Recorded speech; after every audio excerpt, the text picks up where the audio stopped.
Welcome to this video.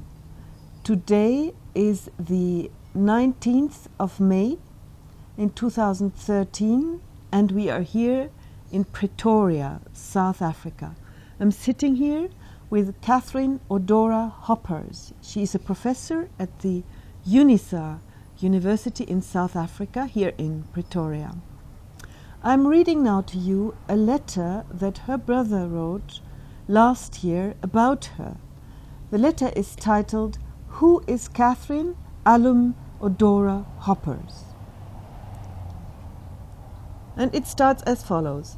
Following her great works and achievements for humanity. First, a lot has been said about what Catherine Odora-Hoppers is.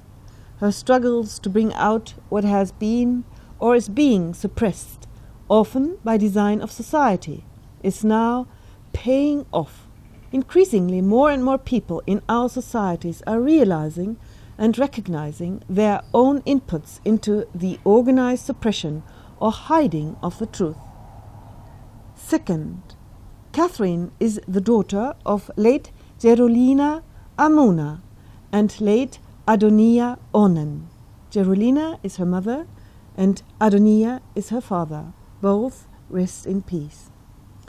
These two persons were greatly endowed with the gifts of vision, leadership, mobilization, and most importantly of all, sacrifice. Our mother, Gerolina Onen, whose father, Otim, was one of the first Ugandan police officers in the late 19th century, did a lot of developments for the northern part of Uganda. Gerolina, Catherine's mother, formed a women's adult literacy campaign group way back in 1948 and mobilized women to learn to read and write. She organized the women into cultural groups within their locations. These groups would work communally. She formed the first and only successful women's cooperative society in 1967. She led it till 2001 in December. She spearheaded the constructions of women community halls throughout northern Uganda. She was a very strong politician and would be consulted by all politicians in the region, and Catherine underlined that. And any who rejected her advice would end up as a voter, a follower, and not a leader. She instilled in the women, men and children virtues that make a family or group live positively, and these were respect, love, unity, and these would translate to trust. Her father, Adonia Onen, on the other hand, was, first, a very deep thinker with quiet intelligence. Second, elected at an early age by his people as a chief. Third, caused lots of development in his chiefdom. 4, successfully resisted and argued his case to the colonial district commissioner who wanted the destruction of the natural forest of Koch and Acholi at large to pave way for forestry development. The natural forests were a source of foods such as various yams, fruits and vegetables, and these had sustained the people of Acholi through various famines. Wait. You see, where I come from, people refer to it as the bread basket of the region, because it had so many foods and with very good climate. But the core of it was that they relied on these natural forests. You get me? So when the colonialists came, they wanted to turn that into a forest reserve for woods and so on and so forth. But my father argued that the forests were the bread basket of the people. So it went on for such a long time, but he won. So he preserved the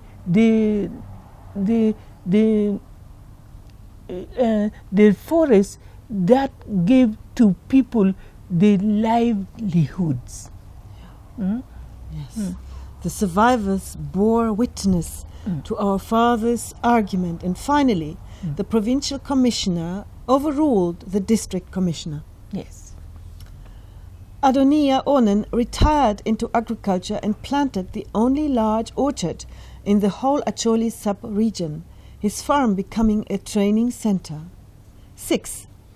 He offered part of his land to the Department of Agriculture when they wanted to set up an agricultural experimental and research center in Acholi. 7. When the place, after 20 years, was deemed too small and a larger place acquired, Adoniya and his wife requested the Ministry of Education for a school. Wait. Yes? That school was where I started my first primary school. It started under a tree.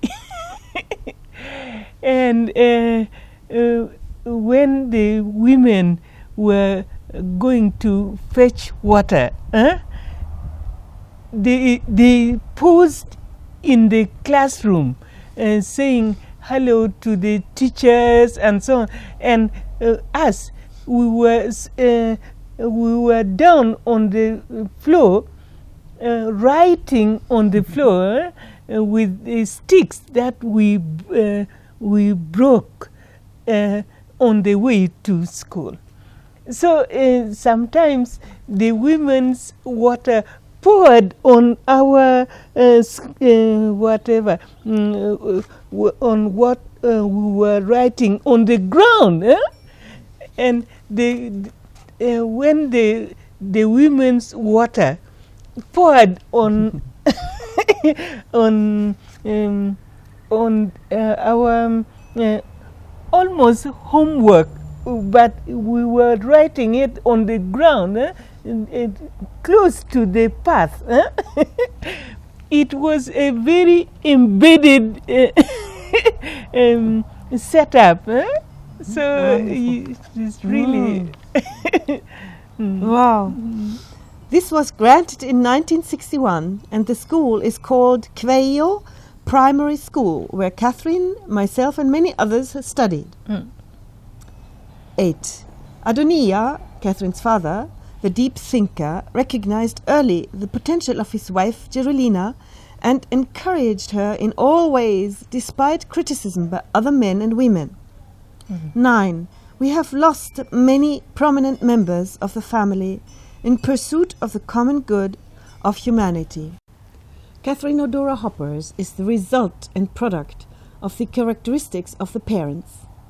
Right from primary 1 at Kweyo P7 school, she was recognized by the school administration and the family for her level of quiet intelligence and brightness in class.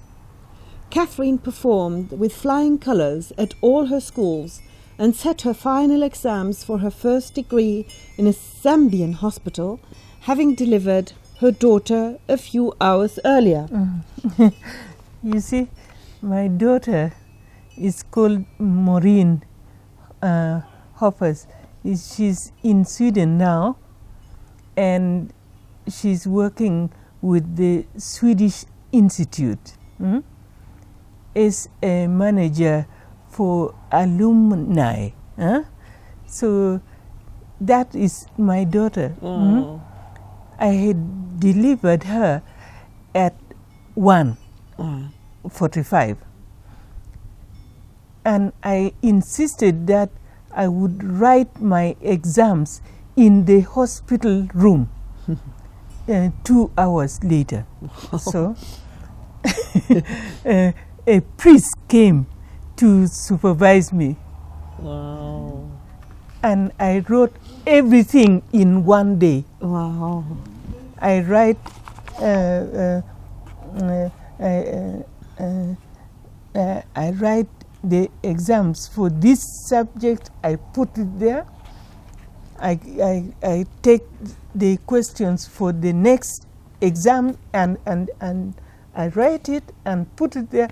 And the priest took them, all of them, to the campus in one day. So, examination plus daughter. Amazing. Amazing. This was during her first exile, during Idi Amin's rule in Uganda 1971 to 79. 1980 to 85, she was involved in women mobilization, emancipation and empowerment in Uganda. This was a program spearheaded by the then First Lady, Mrs. Maria L. Obote. In July 1985, while in Nairobi, Kenya, for a worldwide women's conference, while Catherine was in Nairobi for this conference, the government of Uganda was overthrown, and that led to her second exile in Sweden. The rest is common knowledge. On behalf of the family of late Jerulina and Adonia Onen, Jerulina her mother, Adonia her father, the entire clan of Ngako Kwalake, the people of Koch and Achole sub-region, I want to thank all of you, the fellows, the government of South Africa, the Department of Science and Technology of South Africa, the National Research Foundation of South Africa, the administration and community of UNISA, all universities and their good people for the recognition of Catherine and all the support you have accorded, and we urge you to continue even more seriously by getting more involved in what she has created. Our future, our children's and grandchildren's future are in our hands. Catherine, I know I don't have to say it, but I will. Our cultural encouragement to our women folks states, yes, Gwok Madaro Bene Maro Le. It translates, a female dog can catch big animal. It says, although men in society tend to look down upon women, determined women can and do achieve what most men only hear about. Your determination is unquestionable. Your output is recognized and appreciated worldwide, and positive changes are inevitable. We are very proud of you. We are fully with you and have no fear, because your cause is for humanity's common good. May God bless you. Thank you. George Ochaya Onen, in Gulu, Uganda. That is my brother whom I follow. So, yeah. Wow. Thank you. I may now read a letter from 1981, written by Charles Sarvan at the Department of Literature and Language of the University of Zambia. He wrote, "To whom it may concern. This is to say that I knew Mrs. Catherine Odora-Obote as a student at this university." This is the name of your first husband. Mrs. Odora-Obote is gifted with a fine and alert mind. This, combined with her genuine interest in academic inquiry, made her one of the best students in her group.